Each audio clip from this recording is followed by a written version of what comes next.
The air conditioning in the downtown Manhattan penthouse hummed softly, a monotonous melody that barely concealed the echoing emptiness in the impeccably decorated halls. John Johnson, a technology tycoon in his early 40s, with grey hair beginning to salt his temples and a posture that exuded authority, stepped onto the polished marble of his vast living room. He had arrived from Tokyo earlier than anticipated, a whim driven by a series of successfully closed deals and a vague, persistent sense of unease. The trip had been exhausting, filled with high-level meetings and billion-dollar decisions, but as always, there was a void when the corporate adrenaline subsided. His 3 sons, the non-identical 9-year-old triplets Daniel Lopez, Matthew Gonzalez, and Nicholas Young, should have been in bed, sleeping in their separate rooms, each a small individual empire of toys and privileges. John expected the usual silence, perhaps broken by the faint noise of a left-on video game or the heavy breathing of one of the night security guards. However, an unusual sound caught his attention, a gentle, almost melodic whisper coming from the boys' main bedroom suite. Frowning, John moved cautiously, his expensive shoes making little noise on the plush carpet. The door was slightly ajar, revealing a scene that froze the businessman in his tracks. In the center of the room, which previously housed 3 distinct and distant beds, now pushed together into an almost communal arrangement, Maria Davis, the new nanny he had hired in haste 4 weeks earlier on his assistant's recommendation, was kneeling. Her light brown hair fell softly over her shoulders as she held the small hands of the boys. Daniel, the loudest of the 3, had his eyes closed with surprising serenity. Matthew, the most introspective, seemed to absorb every word with silent intensity. And Nicholas, the most mischievous, was there, calm, his small forehead furrowed in concentration. Maria's words were a soft murmur of gratitude and hope, a simple prayer, yet charged with genuine emotion. It was an image of peace and unity that John had never witnessed inside his own house, a home he funded with luxury, but seemed devoid of soul. In the 18 months since John's turbulent divorce, the mansion had become a showroom of opulence and a fortress of loneliness. 7 nannies had passed through the revolving door of his life, each failing to fill the void left by the mother's absence and John's obsessive dedication to work. He gave them a list of rules, an unlimited budget, and expected them to plug the holes he himself was digging, but they failed. The boys' fights escalated, toys broke in fits of rage, and communication was reduced to monosyllables or shouts. John had internalized the belief that love was synonymous with material provision. He bought the latest gadgets, enrolled them in the best schools, and provided the most expensive tutors. Hiring Maria had been just another transaction, a logistical solution. He had seen her only once in a 5-minute interview, impressed by her quiet dignity and a look of deep understanding in her brown eyes. Now, seeing her there with his sons, not as an employee but as a nurturing presence, a knot tightened in his throat. It wasn't just what she was doing, but the way the boys looked at her, with affection, trust, and a tenderness that he, their own father, seemed unable to inspire. That moment hit him like lightning. John backed away from the door, his shoulders heavy, the sense of corporate success wilting before the magnitude of his personal failure. He retreated to his office, a sanctuary of glass and steel that offered panoramic views of a city he had conquered, but which now seemed to mock his emotional myopia. He sank into the leather armchair, his face in his hands. For the past few years, his life had been a headlong rush. Since taking over his father's company and transforming it from a modest startup into a global empire, every day was a battle of strategies and negotiations. He prided himself on his ability to predict trends, to close billion-dollar deals, to build a legacy.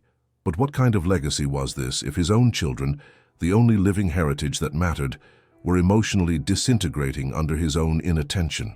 Maria's words still resonated in his mind, gratitude and hope. He realized he had become a stranger in his own home, an absentee provider, a wealthy ghost inhabiting the same halls as his children without ever truly touching them. The image of the boys praying, their young faces illuminated by a simple faith, contrasted violently with the life of excess and lack of connection he had offered them. That moment of forced introspection was a punch to the gut, a painful acknowledgement that the biggest contract of his life, fatherhood, had been catastrophically neglected. Maria, in mere weeks, had achieved what he and a legion of paid professionals had not, bringing peace and a sense of belonging to his children. The silence of the office was broken only by his own heavy sigh, the weight of his choices echoing in the environment. Maria, for her part, carried a story of resilience. Raised in a small town in rural Ohio, she had moved to the big city seeking opportunities. A former elementary school teacher with an unwavering passion for nurturing young minds, she had taken the job at the Johnson home out of sheer necessity. Her mother, Carol Moore, a vibrant and loving woman, was battling a rare disease that required expensive, specialized treatments. John's generous salary, though impersonal, was the only way to ensure the care her mother needed. From day one, Maria noticed the emotional chasm in the Johnson house. The children were visibly neglected, hiding their pain behind bursts of anger and a facade of indifference. John had left a list of rigid instructions. The boys should keep their rooms immaculate, follow a strict routine of studies and extracurricular activities, and avoid disturbing their father. However, Maria had her own moral compass. The first thing she did, to the boys' surprise and eventual relief, was ignore the separate rooms rule. She moved the 3 beds closer together, forming a small semicircle. The boys, accustomed to sleeping alone in vast spaces, initially protested. But Maria, with her gentle, persuasive voice, explained, "Brothers don't sleep alone. Brothers watch out for each other, even when they're sleeping. When we are close, our hearts connect more easily." At first they grumbled, but by the second night Daniel snuggled closer to Matthew, and Nicholas reached out to touch his brother's blanket. Gradually the nighttime arguments diminished, replaced by shared whispers and occasionally muffled laughter, before they drifted off to sleep. She had rebuilt the bridge between them brick by brick with the simple logic of affection. The change in the Johnson triplets was undeniable proof that Maria was right. What was missing in that house was not luxury, but presence. Maria's biggest challenge, however, was not calming the boys' anger, but finding the root of that pain. She realized that the deepest wound was the feeling of abandonment, a vivid memory of the mother who left and a father who remained absent by choice. One day, Daniel, the eldest by a matter of minutes, had a fit of rage in the kitchen. After a short, rushed video call with his father, he threw a glass of juice at a family portrait, ironically, the only photo of the 5 of them together in the dining room. John, who had just returned from a 2-day trip and was in the office, heard the crash, but was slow to react. It was Maria who knelt on the floor amid the broken glass. Instead of scolding him, she simply hugged him, ignoring the crying and the fury. "I see your anger, Daniel," she whispered, her voice firm and calm. "But anger is pain that isn't allowed to cry. You can cry. It's okay." Maria's strategy was always emotional validation. She didn't try to fix the emotions, but rather to name and accept them. Instead of telling Nicholas to stop crying because men don't cry, she would ask, "What is that knot in your throat trying to tell you?" Instead of forcing Matthew to socialize, she invited him to tend to the small herb garden she had improvised on the penthouse balcony, offering a quiet space where he could express himself through the earth and the plants.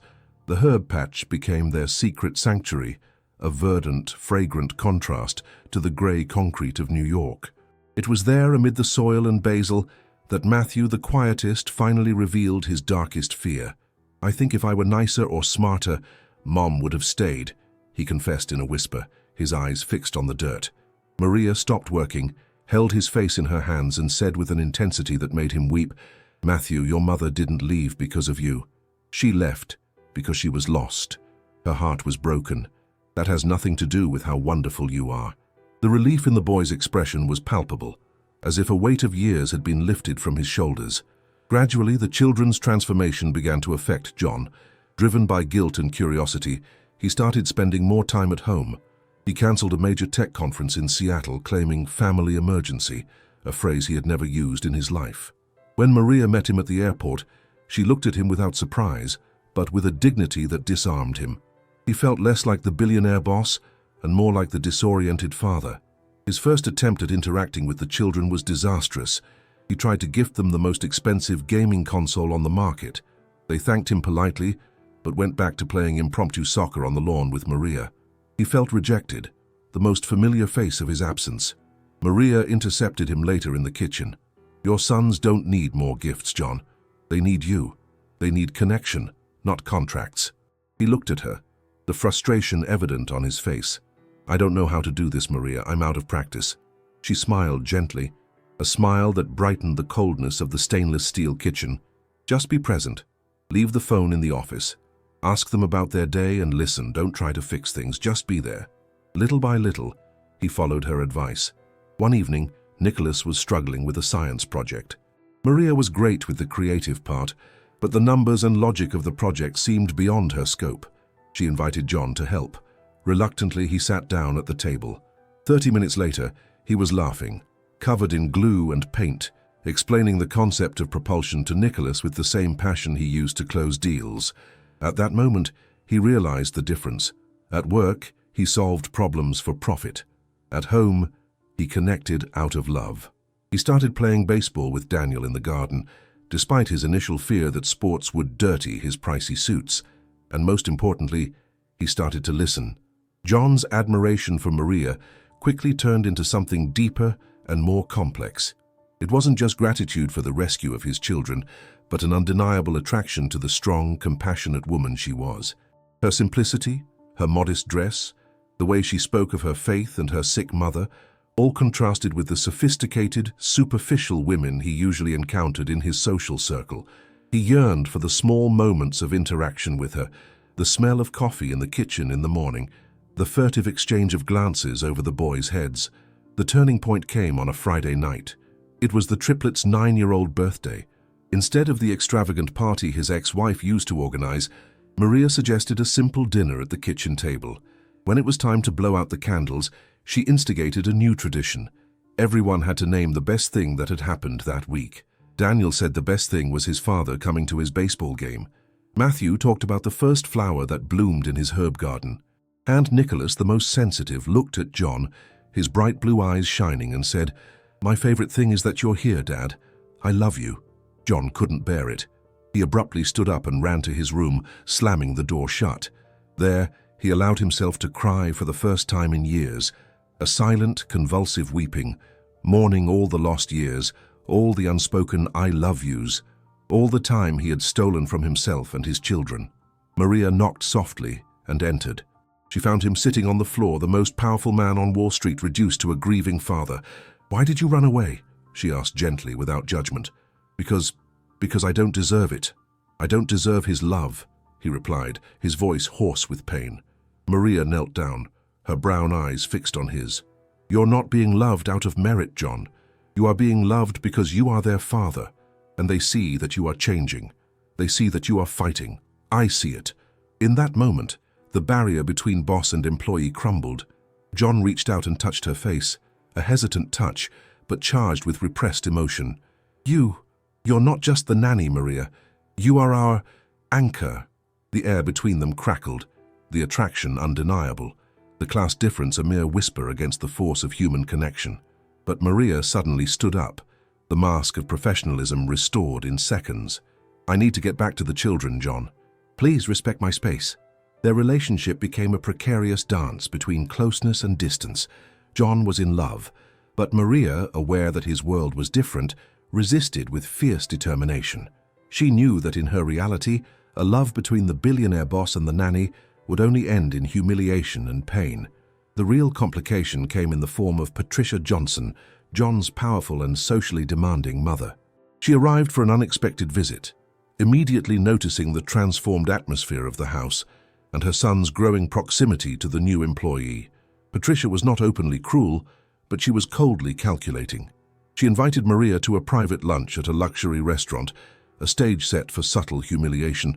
Maria attended, wearing her best yet modest dress, feeling like a fish out of water among the crystal and porcelain. Patricia got straight to the point. "Maria, you are a blessing to my grandsons. They have never been so well, but John is confused. He mistakes gratitude for emotions that won't last."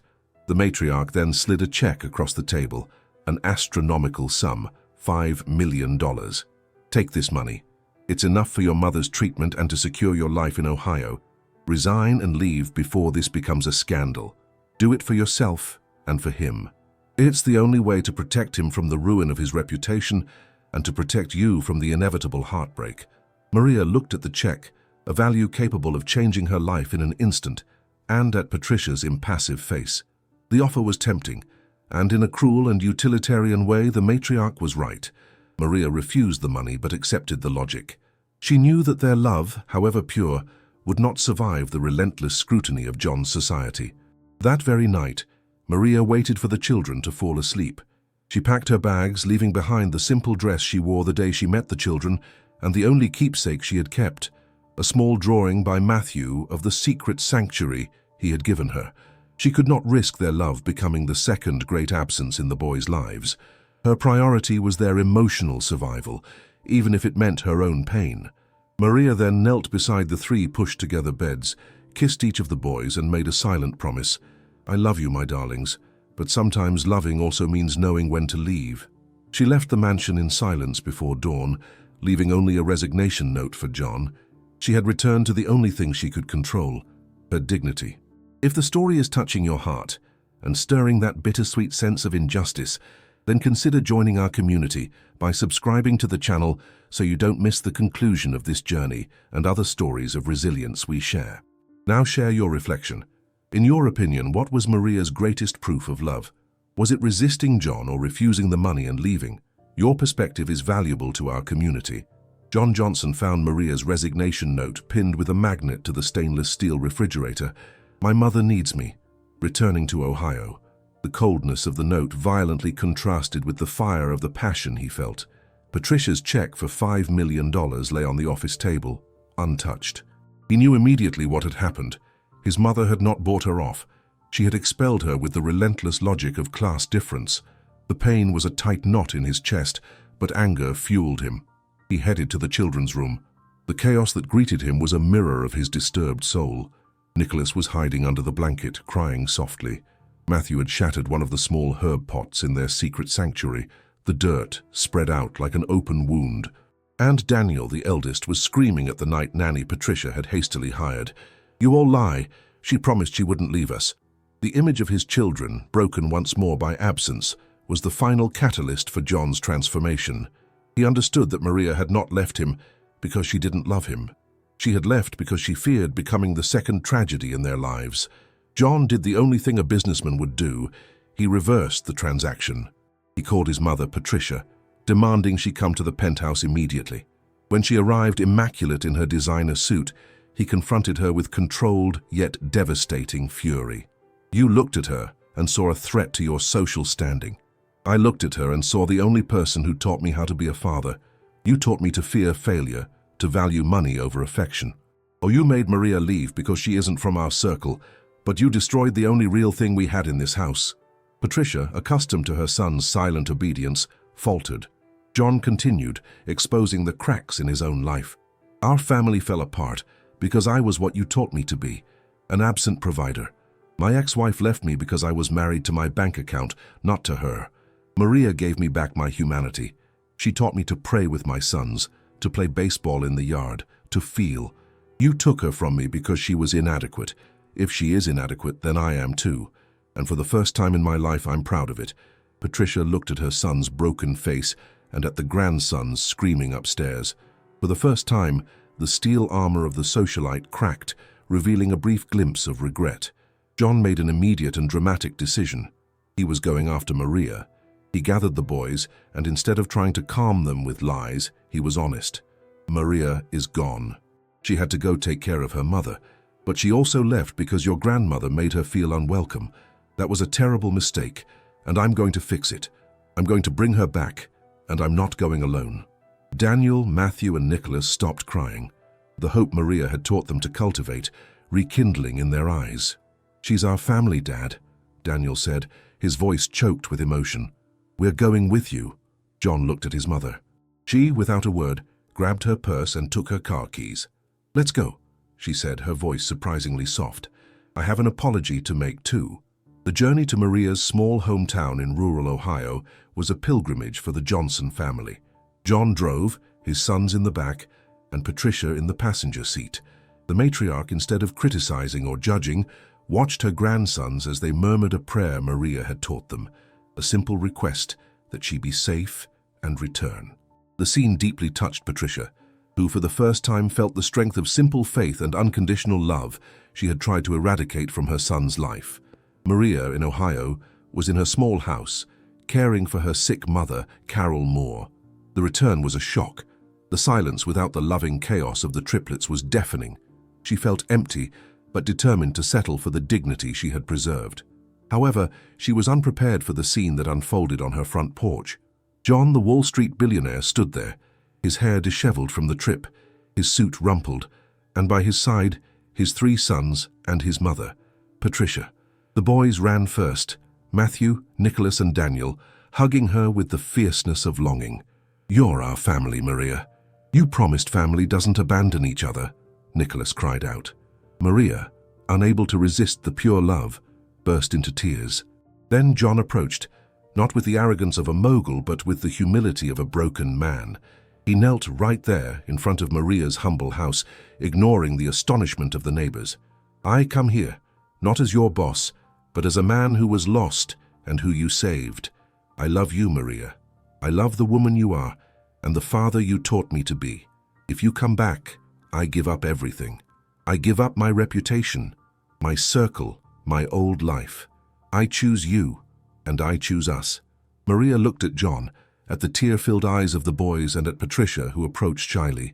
"I judged you," Patricia said, her voice thick with emotion, "and I tried to drive you away because I was afraid. I was a fool.